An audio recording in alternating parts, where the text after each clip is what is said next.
శ్రావణం mega sale మీ CMR legacy of జ్యువెలరీలో విఏలో 50% వరకు తగ్గింపు. వివరాలకు సంప్రదించండి. నమస్తే రమగారు. నమస్తే జయ.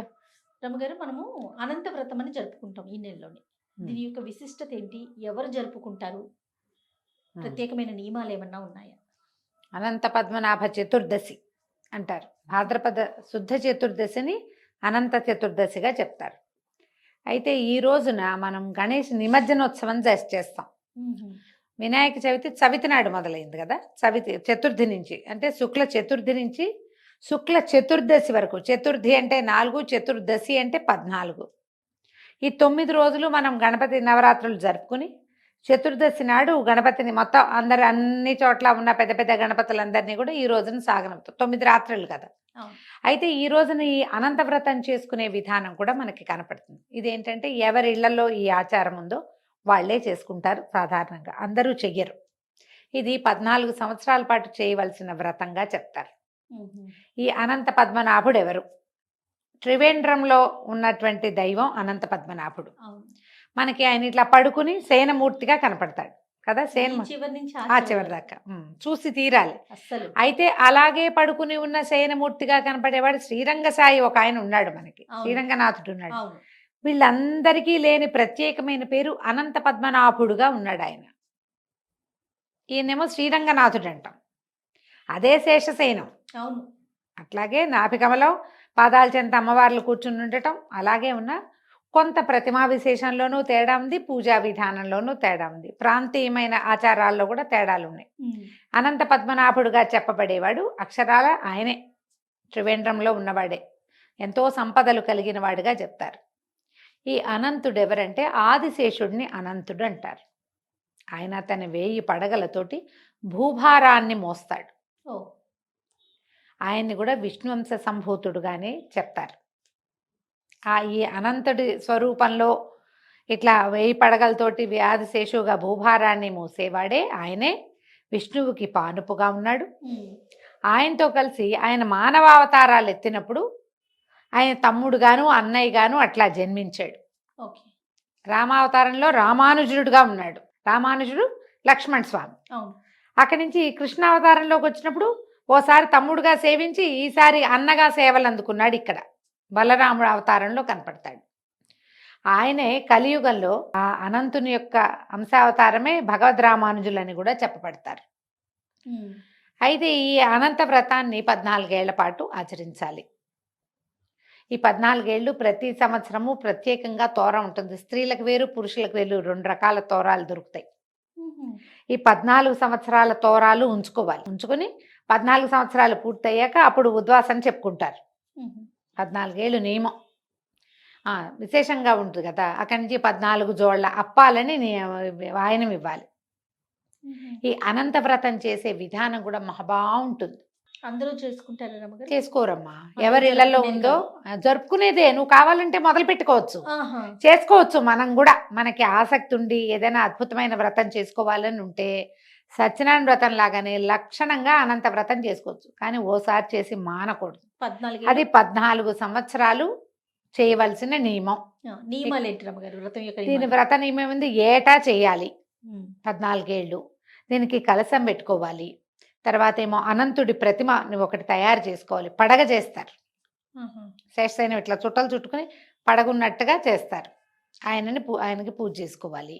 తర్వాత ఏమో ఈ వాయనాన్ని దంపతులకు ఇవ్వాలి. ఈ తోరాలని ఏ సంవత్సరం మన మామూలు వరలక్ష్మి వ్రతం తోరం కట్టుకుంటామో తీసి పక్కన పెడతాం. 3వ రోజుకి మొక్కల మీద పడేస్తారు. ఇది కాదు. 14 ఏళ్ళు ఆ తోరాలు దాచిపెట్టుకోవాలి మనం. 14 రోజులు 28 తోరాలు ఉంటాయి మన దగ్గర. ఈ అన్ని తోరాలతోటి పూజ చేసుకుంటాం చివరికి. అప్పుడు 14 కలశాలు పెడతారు. ప్రతి ఏటా కలశం పెడతామా, మళ్ళీ మొత్తం కలశాలన్నీ పెట్టి ఈ కలశ దానం ఇవ్వటం కూడా. కలశాలన్నింటినీ ఎవరో ఒకళ్ళకి ఇచ్చేయాలి. పూజా విధానం కూడా చాలా పెద్దది. కానీ ఎంత చెవులకి ఇంపుగా ఉంటుందో.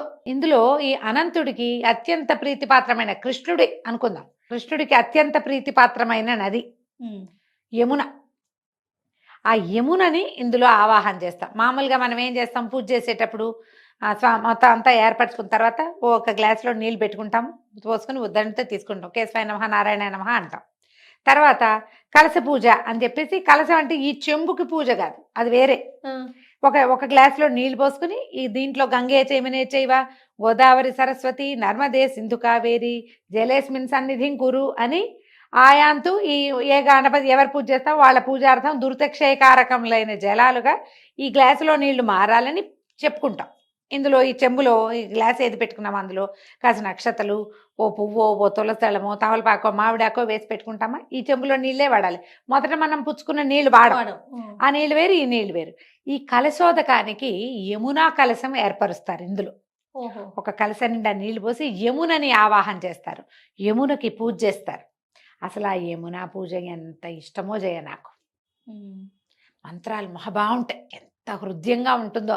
ఆ శ్లోకాలని అనంత చతుర్దశికి చెప్పే శ్లోకాలన్నీ బాగుంటాయి, అనంత పద్మనాభుడి మీద చెప్పే శ్లోకాలు మహా బాగుంటాయి. విని తీరాలి. మహారుచికరమైన ఏమంటారంటే విధానం అనమాట. ఆ శ్లోకాలు అంతా శ్రావ్యంగా ఉంటాయి. యమునకి పూజ చేసి యమునని కలశంలోకి ఆవాహన చేసి యమునా జలంతో స్వామివారిని అర్చన చేస్తాం. ఆయనకి అభిషేకం కూడా యమునా జలంతో. ఆయన మరి జననం అప్పుడు యమునా నదిని దాటి వెళ్ళాడు, ఆయనకి ఎంతో ప్రీతిపాత్రమైంది యమున. అందుకని యమునా పూజ ఒకటి చేస్తారు. ఈ యమునా పూజ అయిన తర్వాత మొత్తం పూజా విధానం అంతా చేసి 14 జోళ్ల అప్పాలని నివేదన చేసి, 14 జోళ్ళేమో వాయనానికి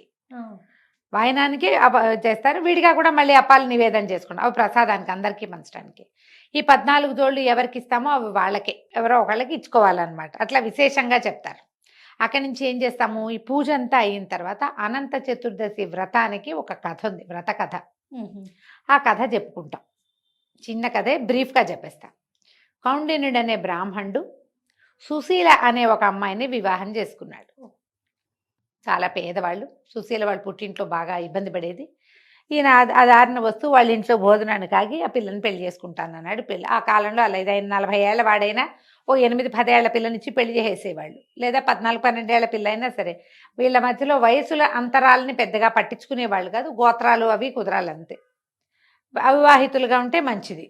అవివాహితుడు ఆయనకి ఇచ్చి పెళ్లి చేశారు. సుశీలను తన ఊరు తీసుకెళ్తుంటే మార్గమధ్యంలో ఒక నదీ తీరంలో ఎవరో వ్రతం చేసుకుంటూ కనపడ్డారు. కనపడితే వాళ్ళని అడిగింది. అదంతా ఇప్పుడు చెప్పాక శ్రావ్యంగా ఉంది. ఆ వ్రత కథ అంతా విన్నది. విన్నాక ఇదేమిటి, ఏం వ్రతం, ఎవరు, ఏమిటి అంటే సత్యనారాయణ వ్రత కథ లాగానే ఇది కూడా. ఇది అనంత వ్రతము, 14 సంవత్సరాలు నియమంగా చేయాలి. ఇదిగో ఈ తోరాలని వాళ్ళు ఏం చేశారు, ఒక తోరాన్ని ఈ అమ్మాయి చేతికి ఇచ్చారు. ఈవిడ తోరాన్ని తెచ్చుకొని ఇంటికి వచ్చాక వీళ్ళు ఒక చిన్న అమ్మాయి ఏం చేశారంటే తండ్రి వాళ్ళు సత్తుపిండి ఇచ్చారు. సత్తుపిండి ఇస్తే సత్తుపిండితోటి అప్పాలు చేసుకుంది వాళ్ళతో కలిసి. ఆయనకి స్వామివారికి నివేదన చేసి ఎవరికో వాయనం ఇచ్చింది. ఇంటికి వచ్చేసరికల్లా కౌండిన్యుడు పరమ పేదవాడు, కానీ వాళ్ళకి సంపద ఎక్కువచ్చింది. అనంతుడి కరుణ వల్ల వాళ్ళు చాలా పైకి వచ్చారు. కాలక్రమాన జరిగింది. అయితే ఏమైంది, ఈవిడ తోరం కట్టుకునేది, ఆయన కనపడకుండానే ఉండేది. ఒకనాడు ఆయన చేతికున్న తోరాన్ని చూశాడు. చూసి ఇదేమిటి, ఇదేదో కట్టుకున్నావు, నా మీద ఏమైనా ఇది చేస్తున్నావా నువ్వు, ఇదేం తోరం, ఇవి ఎక్కడివి, ఇవి మనం ఇవన్నీ కట్టుకోకూడదు అన్నాడు. ఆవిడ లబలబలాడి కాదండి ఇది అనంతవ్రతపు తోరము, ఇది కట్టుకోవాలి అని ఇట్లా చెప్పింది. చెప్పేసరికి ఆయన కేకలేశాడు. అంటే అటువంటి కట్టుకుని నా మీద ఏదో మంత్రకట్టు వాడుతున్నావు నువ్వని ఆమె చేతుకున్న ఆ తోరాన్ని తెంచి నిప్పుల్లో పడేశాడు. ఆమె ఒక దుఃఖంతో పరిగెత్తుకుంటూ వెళ్ళి ఈ తోరాన్ని పాలతో తడిపి జాగ్రత్త పెట్టుకుంది. కానీ విచిత్రంగా ఆ మరుసటి రోజు నుంచే వాళ్ళ సంపద అంతా తగ్గిపోయింది. వాళ్ళకి ఎన్నో సమస్యలు వచ్చేసినాయి, మంటలు వచ్చి కాలిపోయేవన్నీ. అయితే ఈవిడ చెప్పింది, ఈ అనంతుడి తోరాన్ని నువ్వు నిప్పుల్లో వేయటం వల్లే ఇలా జరిగింది అని. ఈ అనంతుడెవడు, అతని పేరు నేను ఎప్పుడూ వినలేదన్నాడు. అంటే ఇట్లా ఒక విశేషమైన వ్రతము, కథ చాలా అద్భుతమైన కథ చెప్పారు దానికి. ఆ వ్రతమే చాలా బాగుంది. ఆ తర్వాతే నీకు ఎక్కి వచ్చిందని భార్య ఆయనకి నచ్చ చెప్పింది. అయితే ఈ అనంతుడెవడో తెలుసుకోవాలని ఆయన కొంత ప్రయాణం చేశాడు. ఎన్నో రకాల పరిస్థితులను చూసి చివరికి ఆయన ఒక గుహలోకి చేరాడు. ఒక అడవిలో చేరితే ఒక బ్రాహ్మణుడు కనపడి ఆయన ఒక గుహలోకి తీసుకెళ్ళాడు. అప్పుడు అతనికి ప్రపంచాన్ని పరిచయం చేశాడు. అనంతుడు అనేవాడు కాలస్వరూపుడు, భగవంతుడు, కర్త కర్మ క్రియ ఆయనే. తర్వాత మన భూత భవిష్యత్ వర్తమానాలు కూడా అతడే. కాలం భూత భవిష్యత్ వర్తమానాల్లోనే ఉంటుంది. అంతేగా. భగవంతుడు కాలస్వరూపుడు. ఇతని వల్లే ఈ ప్రపంచమంతా నడుస్తూ ఉంటుంది.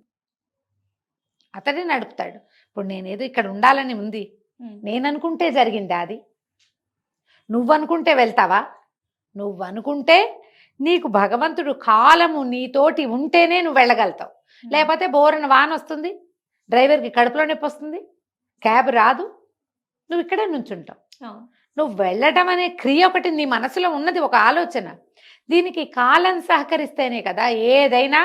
కాలం సహకరిస్తేనే నువ్వు పైకెక్కుతావా, కిందకి దిగుతావా, పడిపోతావా, పడకేస్తావా, అవన్నీ కూడా కాలంతోటే ముడిపడి ఉంటాయి.